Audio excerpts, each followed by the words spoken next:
Assalamualaikum warahmatullahi wabarakatuh. Alhamdulillah. Wassalatu wassalamu ala Muhammad ibn Abdullah wa ala alihi wa sahbihi wa mawalah ma ba'du. Alhamdulillah pada kesempatan kali ini kita masih diberikan kesehatan oleh Allah sehingga kita dapat belajar kembali. Mudah-mudahan kita senantiasa diberikan ilmu yang barokah dan manfaat oleh Allah. Amin ya rabbal alamin. Baik, silakan bisa dibuka buku tematik 4C halaman 24 pembelajaran 3. Seperti kita lihat bersama-sama pada gambar di sini, ada percakapan suasana kelas antara guru dan siswa, di mana guru bertanya, anak-anak, tahukah kamu apakah hak dan kewajiban itu? Lalu seorang siswa laki-laki yang berkacamata menjawab, hak adalah sesuatu yang harus didapatkan oleh setiap orang sejak lahir, Bu. Lalu seorang siswi yang pakai kerudung di belakang juga menjawab, kewajiban adalah sesuatu yang harus dilaksanakan dengan penuh tanggung jawab, Bu.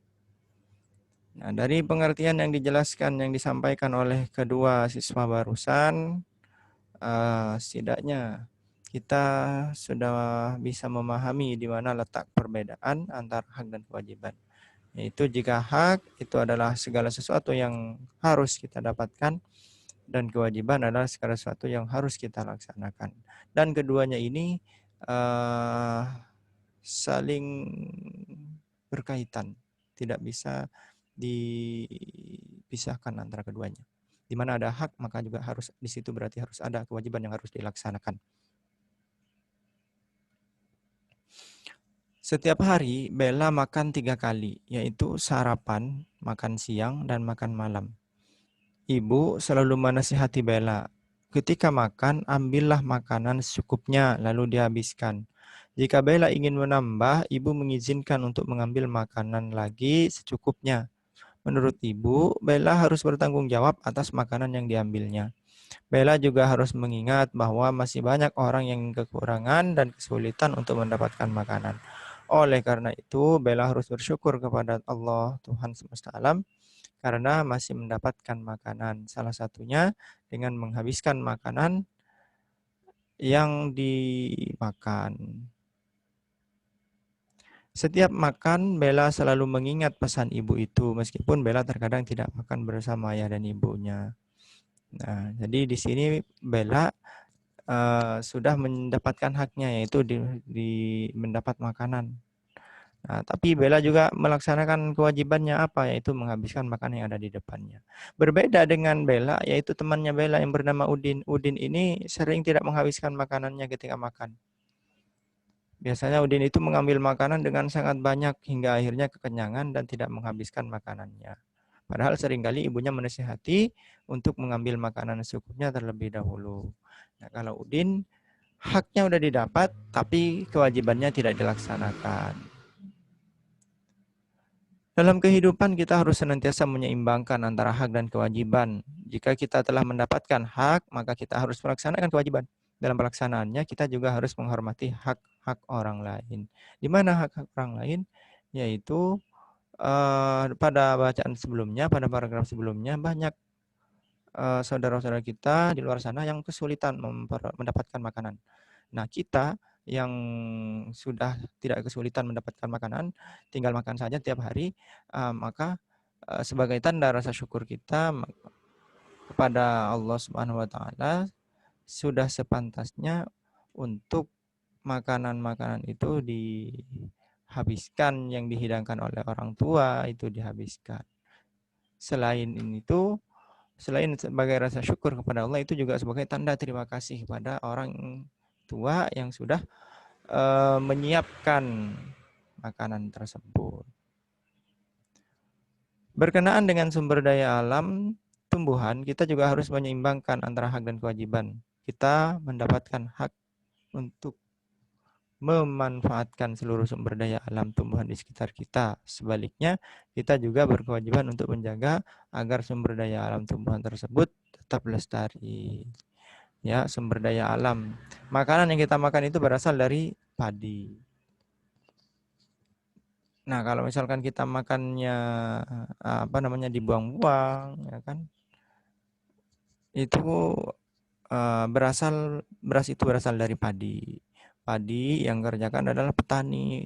Petani itu kerja seperti itu. Nah, kerja itu pun nggak langsung jadi padi. Jadi melalui proses dari nanam, terus dipupuk, itu pun masih nunggu berapa lama sehingga gede dan nanti baru dipanen. Dipanen pun nggak langsung bisa dimakan.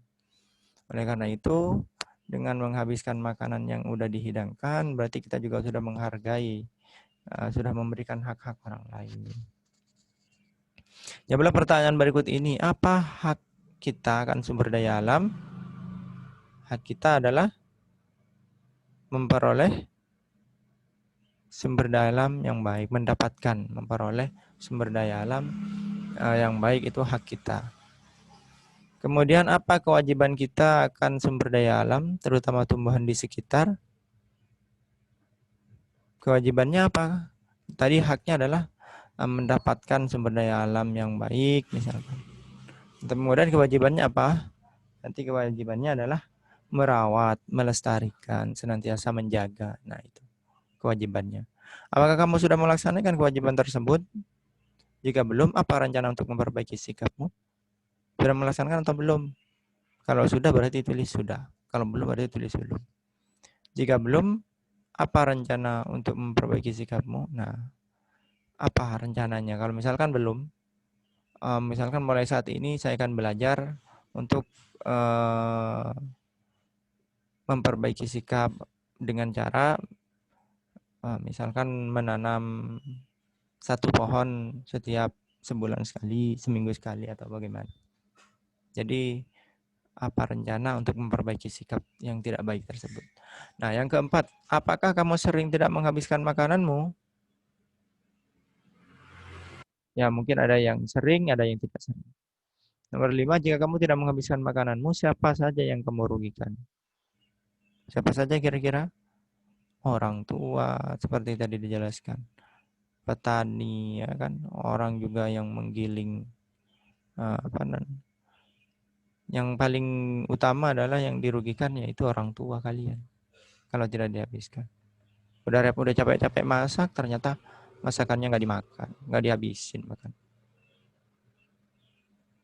Mengamati gambar. Gambar pertama, ya, orang menebang pohon sembarangan berarti telah merusak lingkungan. Sebuah perilaku yang tidak baik yaitu menebang pohon sembarangan. Nomor 2, orang pada gambar telah melaksanakan kewajibannya, tidak, ya. Apa akibat perilaku pada gambar bagi lingkungan? Akibatnya hutan gundul berakibat longsor. Nomor 4, apakah orang pada gambar sudah menghormati hak-hak orang lain? Tentu tidak. Karena justru pekerjaannya itu sangat membahayakan orang. Nomor 5, apa yang dapat dilakukan untuk mencegah terjadinya bencana alam akibat perilaku orang tersebut? Ya, misalkan menanam kembali. Seperti contoh di bawahnya pada gambar berikutnya, gambar yang ini, ya, nanam pohon. Apakah perilaku yang ditunjukkan pada gambar ini baik? Tentu baik. Apakah orang pada gambar telah melaksanakan kewajibannya?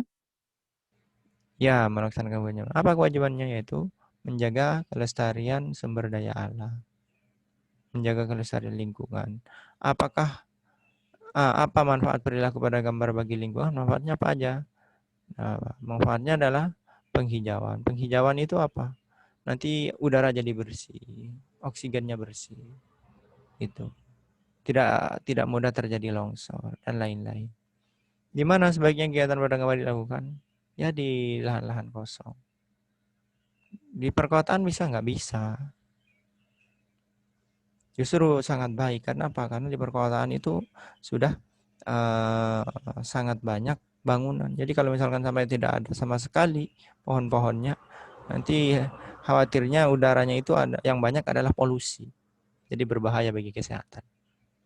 Apakah kamu pernah mengikuti kegiatan seperti pada gambar? Mungkin ada yang pernah dan mungkin ada yang belum. Kita lanjutkan halaman 26.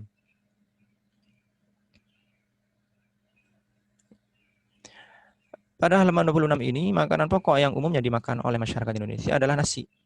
Ya, pada masyarakat yang makanan pokok itu adalah nasi yang dimakan orang Indonesia. Nah, nasi itu berasal dari padi. Padi tumbuh di daerah dataran rendah. Berbeda dengan masyarakat Indonesia pada umumnya. Makanan pokok masyarakat Papua dan Maluku adalah sagu. Papua dan Maluku makannya sagu. Nasi. Pohon sagu dapat tumbuh sendiri. Itu ada pohon sagu ya di gambar ini. Pohon sagu dapat tumbuh sendiri di hutan rawa atau di daerah dataran rendah. Yang perlu nanam. Kalau padi kan harus ditanam, dikasih pupuk, dirawat. Kalau enggak jadi juga. Ada juga kan padi gagal panen. Dari penjelasan di atas dapat disimpulkan bahwa tanaman yang tumbuh di setiap daerah itu berbeda-beda. Ya, setiap daerah tanamannya berbeda-beda.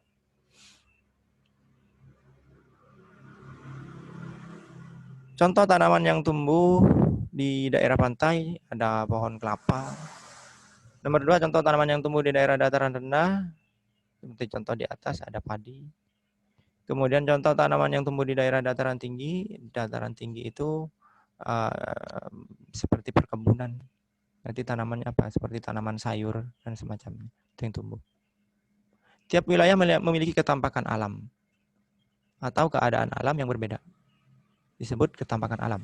Keadaan alam yang berbeda. Ketampakan alam dapat disebut bentang alam. Ketampakan alam adalah wujud permukaan bumi yang terbentuk secara alami.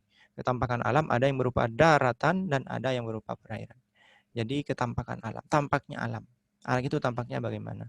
Nah, tampaknya alam itu wujud permukaan bumi ini yang terbentuk secara alami. Nah, tampaknya alam itu ada yang berupa daratan dan ada juga yang berupa perairan. Jadi ada yang darat, ada yang air, ada yang laut. Nah, sekarang wilayah daratan. Daratan merupakan wilayah di permukaan bumi yang bentuknya padat dan tidak digenangi air. Itu disebut daratan. Berikut ini ketampakan alam yang termasuk wilayah daratan. 1. Dataran rendah. Dataran rendah merupakan wilayah daratan yang memiliki ketinggian 0 sampai 500 meter dpl. Dataran rendah cocok untuk areal pertanian, perkebunan, peternakan, perumahan, industri, dan perkantoran. Contoh dataran rendah adalah Kota Jakarta dan Balikpapan. Itu dataran rendah. Baik, selanjutnya. Pantai merupakan bagian dari daerah dataran rendah. Ya, contoh tadi di gambar pantai. Masyarakat daerah pantai biasanya hidup sebagai nelayan atau membudidayakan ikan di tambak. Bagi masyarakat pantai, laut merupakan sumber penghidupannya. Lalu yang kedua, dataran tinggi. Dataran tinggi adalah wilayah daratan yang mempunyai ketinggian lebih dari 500 meter dpl. Contoh dataran tinggi adalah dataran tinggi Dieng di Jawa Tengah. Dataran tinggi biasanya dimanfaatkan untuk peristirahatan, objek wisata, dan usaha perkebunan, terutama sayur mayur ya, seperti tadi Bapak contohkan. Kita lihat video berikut ini.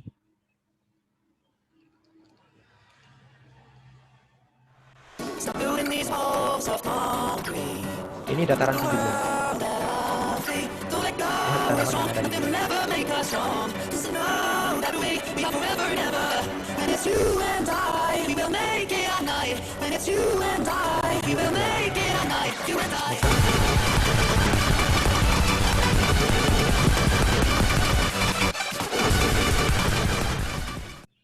Nah, itu tadi contoh dataran tinggi.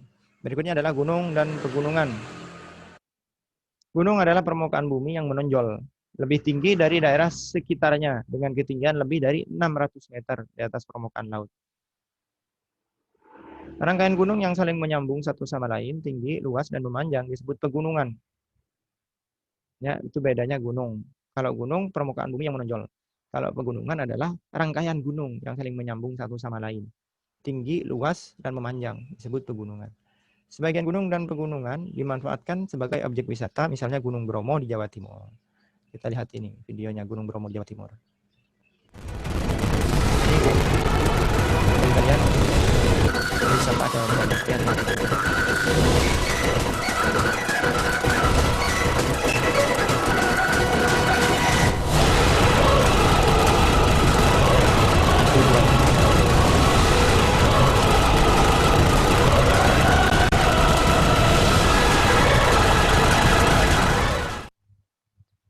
Nah, itu tadi contoh Gunung Bromo.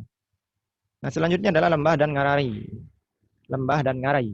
Lembah adalah wilayah daratan yang sangat rendah dan cekung dari daerah sekitarnya. Terdapat di kaki gunung serta sebelah kanan dan kiri sungai. Contoh lembah adalah lembah Baliem di Papua. Ngarai adalah lembah yang dalam dan luas serta banyak digunakan untuk pertanian dan pemukiman. Contoh ngarai adalah Ngarai Sianok di Sumatera Barat. Ya, lembah ini.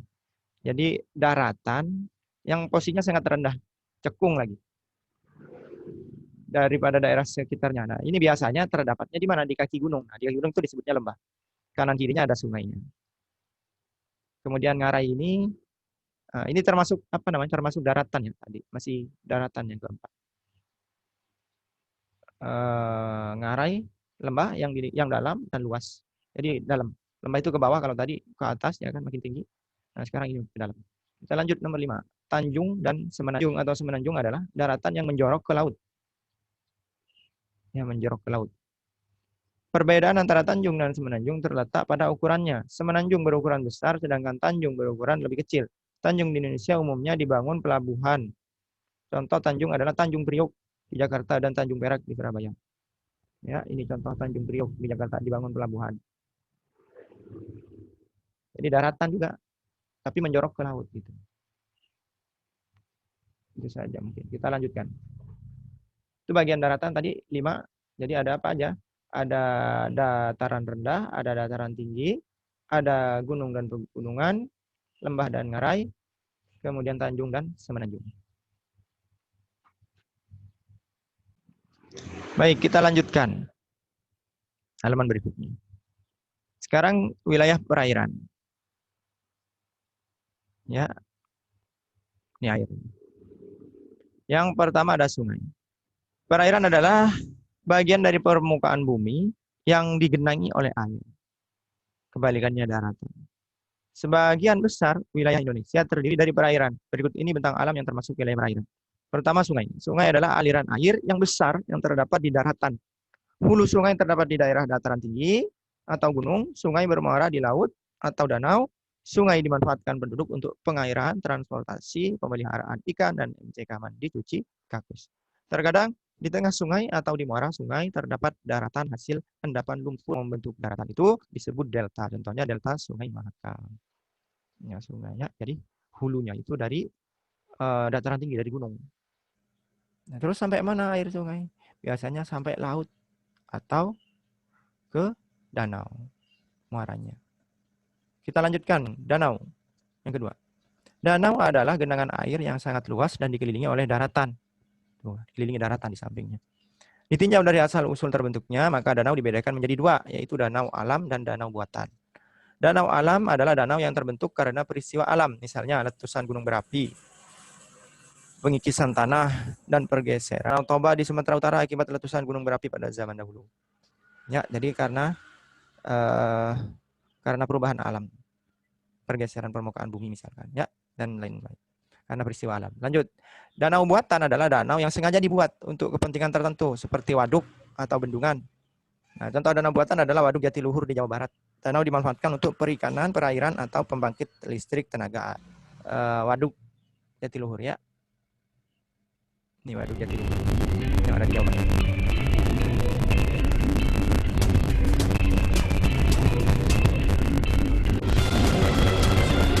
Ini buatan.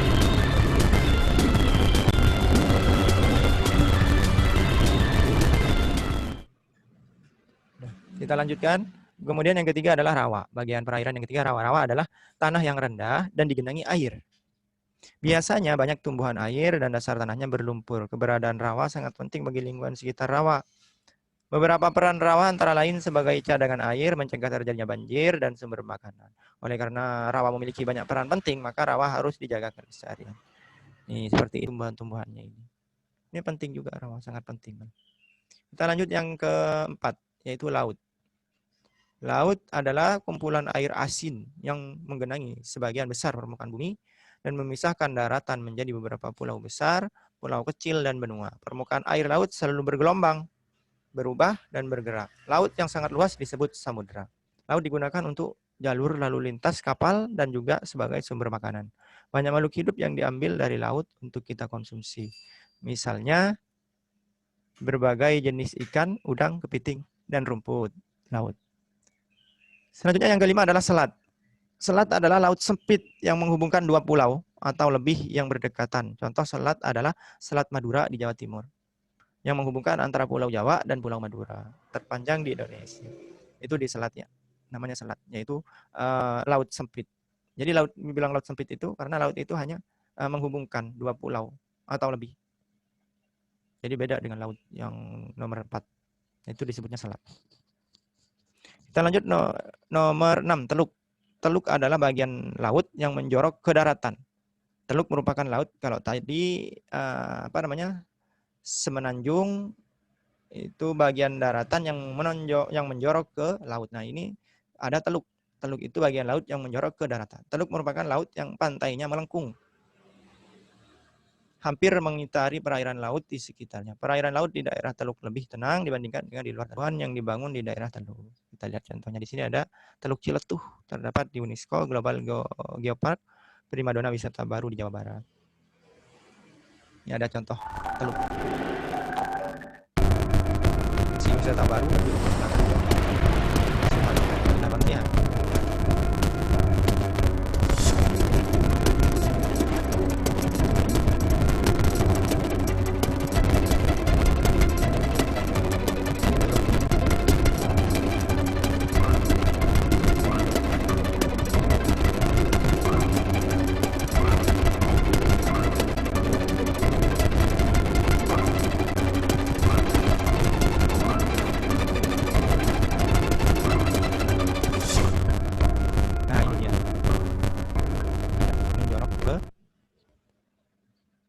Kita lanjutkan ya. Nah, ini berbagai pertanyaan. Latihan diperlukan sebagai persiapan untuk melakukan wawancara. Sudah memenuhi kriteria pertanyaan yang baik, pertanyaan yang baik. Nah, pertanyaan yang baik itu kriterianya yang pertama adalah harus sesuai tema atau topik. Jadi misalkan yang ingin ditanyakan berdaya alam, tapi yang ditanyakan misalkan itu bukan sumber daya alam, itu nggak sesuai topik. Kemudiannya iya dan tidak. Nah, ini. Jadi jangan membuat pertanyaan, jangan yang jawab iya dan tidak misalkan. Udah sampai situ, nggak ada penjelasan. Kemudian pertanyaan yang ketiga, pertanyaan itu untuk kita biar tahu, mendalami, semakin pintar orang membuat pertanyaan, maka ya karena ilmu itu sehingga muncul pertanyaan-pertanyaan. Kegelisahan untuk ini bagaimana, dan seterusnya. Kemudian yang berikutnya, yang keempat, pernah disampaikan sebelumnya. Ada. Kemudian yang kelima, jadi harus fokus, nggak bertele-tele. Bahasa Indonesia yang baik dan benar. Ya, ini yang keenam. Dengan pertanyaan lain, saling membuat pertanyaan yang banyak, tapi berkesinambungan. Bisa membuat pertanyaan dengan baik. Pintar, ya, jadi wartawan. Pintar bertanya. Misalkan mewawancara orang-orang pintar juga. Pintar membuat pertanyaan. Karena kalau tidak akurat, atau misalkan didampingi orang tua, coba perhatikan pertanyaan yang telah kamu buat sebelumnya, ya ini. Nah, kalau belum, coba perbaiki lagi. Itu saja mungkin untuk pembelajaran ini, dan bagi nanti bisa ditanyakan langsung kepada guru kelas. Assalamualaikum warahmatullahi wabarakatuh.